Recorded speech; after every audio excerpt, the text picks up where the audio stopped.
Round one, fight!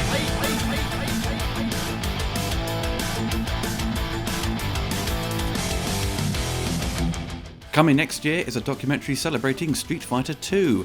Step back in time to the early 90s and relive the glory days when the fighting genre and the arcades changed forever. Check out the Kickstarter link below and help make this project become a reality.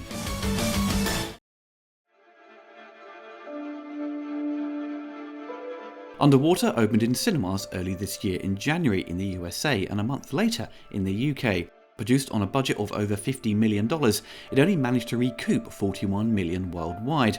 I completely missed this movie when it came out and only recently managed to catch it on TV, and it really surprised me in how enjoyable it was.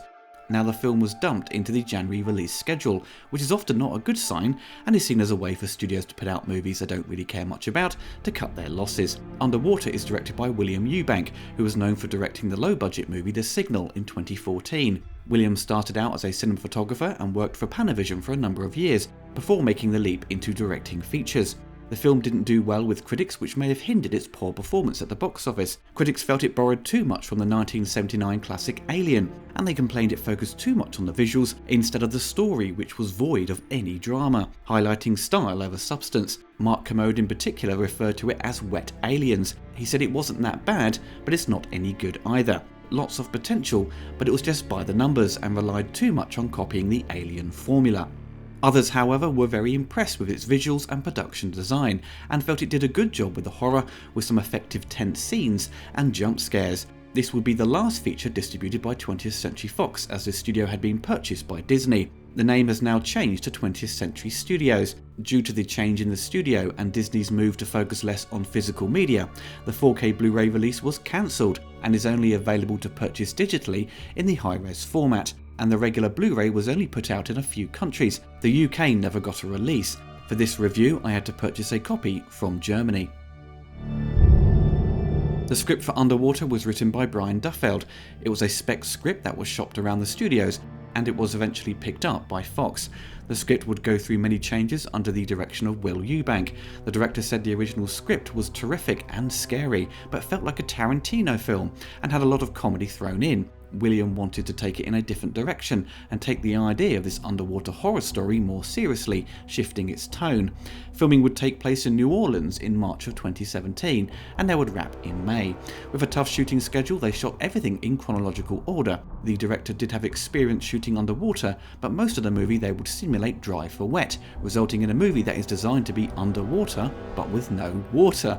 The visual effects team, the moving picture company, would simulate the effect of having the actors deep in the ocean. The actors would sometimes be attached to wires to create the slow pace of walking in a highly pressurised environment. For the design of the facility and the deep diving suits the cast would wear, the filmmakers took a lot of inspiration from video games. You can see the suits appear very similar to Gears of War and would weigh nearly 100 pounds, and the control room and endless corridors feel straight out of the Alien series.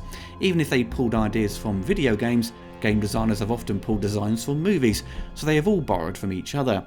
To help with designing the elaborate sets, they created a virtual world and wore VR goggles to walk around the sets to get a greater sense on how it would look, and would make changes if needed. If you've seen the film or seen clips of the monsters, they appear largely in the third act. You'll notice the filmmakers had pulled ideas from Lovecraft. The film is littered with visual clues throughout, building upon a mythology and a connection between man versus nature. There are wall sculptures shown in an older section of the facility, which they loosely indicate the previous crew may have come into contact with these monsters from the deep ocean before. Like the space jockey in Alien, it gives you little bits of information, leaving you with a lot of unanswered questions. The audience are left to fill in the gaps themselves. The director said the original script wasn't written to be a Cthulhu movie. The beast they designed was first called the Behemoth, but as they further refined it, Eubank wanted it to be more mythical. It would become a godlike creature that had been awoken by the humans for drilling too deep into the ocean's seabed.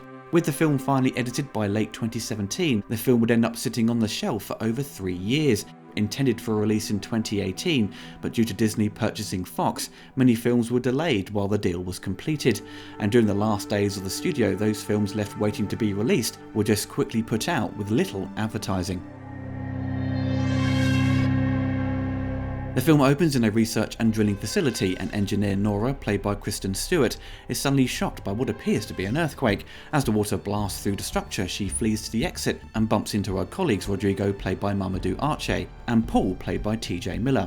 They manage to shut off the area to avoid drowning. They predict the whole facility will be destroyed by the pressure, and they need to get to the escape pods. However, the three discover that all of the escape pods have already been deployed in that area, with Captain Lucien, played by Vincent Cassel, being the only one left. Together they reach the control base and find biologist Emily, played by Jessica Henwick, and engineer Liam, played by John Gallagher Jr. The systems are down in the control room and they can't communicate with the surface. The captain suggests using pressurized suits to walk 1 mile across the ocean floor, in the hope of resurfacing from another part of the facility. As they descend to the surface, Rodrigo's defective helmet, which he failed to warn the others about, implodes under the water pressure. The surviving crew spot a distress beacon from one of the escape pods below, and Liam and Paul go to investigate. Once they find the body, a creature emerges from the corpse and attacks. Smith kills the creature and takes it inside. Havisham examines the creature and discovers it's an unknown species. They realise this is a baby. The system and lights are suddenly shut down, and they hear a noise outside that isn't human.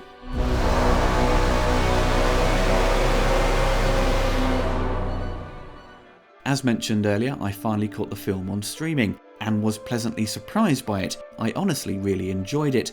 First off, the production design and photography is fantastic. A lot of in-camera practical stunts and really detailed sets. The filmmakers have really gone above and beyond to create a believable world. This giant structure underwater seems completely plausible in its scale, and how they get from point A to point B, there is a clear visible journey despite this maze-like structure and obstacles in their way. The film cuts through a lot of its backstory through the opening credits, with newspaper clippings and images to inform the audience of the drilling facility, and unexplained tremors and figures seen in the depths of the ocean. Then after the credits we are quickly thrown into the chaos as the base is attacked. It becomes this intense escape as the fast editing and shaky camera work spice up the danger, to see Nora shut off the doors before the remaining survivors are drowned. There's a great sense of claustrophobia as the crew work their way through the tight areas in their efforts to get to the surface. With its quick attempts to cut through the backstory, it feels like you are starting out in a second act, which isn't a major problem, but with all sci-fi films they have a sense of mystery to what is going on. We are often wanting more information to help us get invested in this story, instead of being drip-fed little bits here and there. The comparison to the Alien series is very apparent, and you could say a little on the nose. The filmmakers try to avoid talking about the Alien films in the special features on the disc. Kristen Stewart is clearly an Ellen Ripley-like character. Her look seems inspired by Ripley's appearance in Alien 3. You have the similar execution in how the survivors are hunted down by the monsters. You have a control room that feels directly pulled from the Alien universe. Also, if you listen out, there are familiar sound effects for the computers used in the background.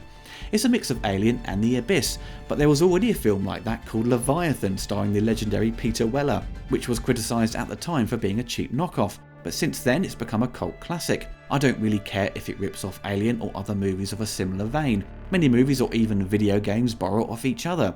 Dead Space has elements from Aliens and Event Horizon, and as long as they take those elements and do something different with it to present something new, then it's totally fine with me. I do love it when random sci-fi films turn up in the cinema that aren't based off a comic book or a novel, or say another remake.